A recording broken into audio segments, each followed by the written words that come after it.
Գյուրջան Կասկադ, հասանելի բնակարաններ 65 ամիս մարման ժամկետով։ Բայց մինչև հարցը ձևակերպելը, պարոն Ալեքսանյան, չեմ կարող չարձագանքել իբրև 15 տարվա գլխավոր խմբագիր եւ 20 տարվա լրագրողի կենսագրություն ունեցող մարդ։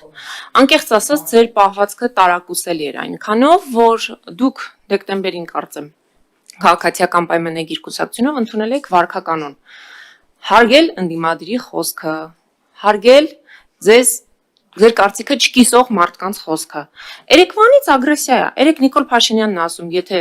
մենք չընտրվենք լրագրողները հաշմանդամ ու գործազուրկ կդառնան, այսօր դուք եք հարցակում։ Հիմնված է իրական փաստերի վրա Նիկոլ Փաշինյանի Պարոն ասում։ Քոչարյանի ու Սերժի կառավարման։ Պարոն Ալեքսանյան, եկեք մեր կառավարության ծրագրի միջավայրում։ Խնդրեմ, հարցը։ Եվ ես ուզում եմ ասել, որ այս լրագրողների, նաև այս դահլիճում գտնվողների մեծ մասի ուղղակի ջանքերով դուք այսօր իշխանության եք, ուղղակի ջանքերով, էլ չասեմ նվաստացուցիչ ձևակերպումներ, թե քանի մարդ, քանի խմբագրության դեմ էր հերթ կանգնում, որ հարցազրույց տար, եւ այսօր լրագրողներին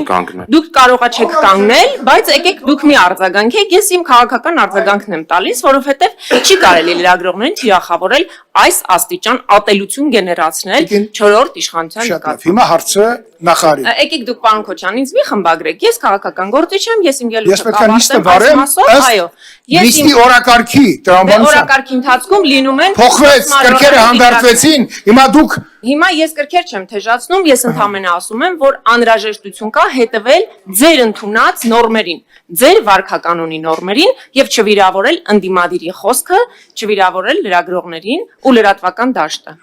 Այսօր ինչ մեր երկիրը